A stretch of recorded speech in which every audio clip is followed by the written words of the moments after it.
lagi di Report Remaja Podcast bersama saya di sini Revando dan bintang tamu kita hari ini. Saya Aisyah Fadila dan saya Livia Destiara dan saya Rizky Aditya.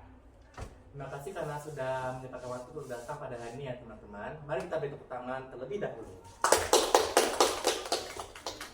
Oke, kita langsung ke pertanyaan yang pertama.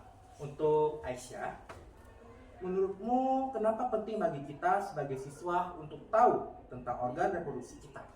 Menurut saya, kalau sebagai siswa kita perlu dan penting banget untuk tahu tentang organ reproduksi kita, karena di dalam itu ada peran kita dalam mengetahui organ reproduksi dan juga agar kita mengetahui tentang penyakit yang ada di organ reproduksi kita.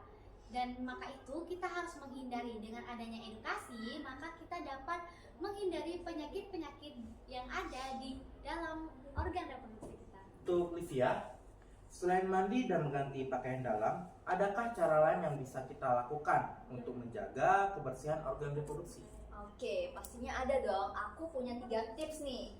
Yang pertama itu kita harus tahu dulu nih, kalau misalkan pakaian kita ngerasa lembab, kita harus cepet-cepet ganti. Nggak mungkin kita menggunakan pakaian terus menerus karena kita nggak tahu, bisa aja ada bakteri kuman yang terus menumpuk kan. Nggak mungkin secara itu berkurang terus gitu kan. Nah, yang kedua adalah kita harus memilih sabun atau sampo yang itu sudah terindikasi oleh BPO. Nah, kita nggak boleh sembarangan karena kita bisa aja itu penggunaannya terlarang seperti itu. Nah, yang ketiga, terakhir itu kita juga nggak lupa untuk menjaga pola makan dan jangan sampai kita kekurangan minum air putih. Oke, untuk Rizky, apa saja hal-hal yang membuatmu merasa aman dan terlindungi di rumah maupun di sekolah?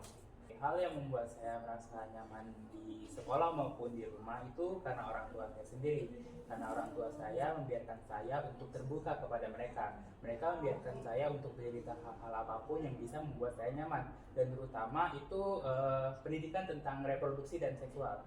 Nah, karena itu juga itu membuat saya nyaman di sekolah maupun di rumah. Nah, sebelumnya kan udah tahu belum jargon kita? Udah dong. Udah, of course ya. Ya. Oke. Langsung kita coba nih. Ya, boleh. Oke, aku mulai ya. Oke. Amretatifna Remaja peduli kesehatan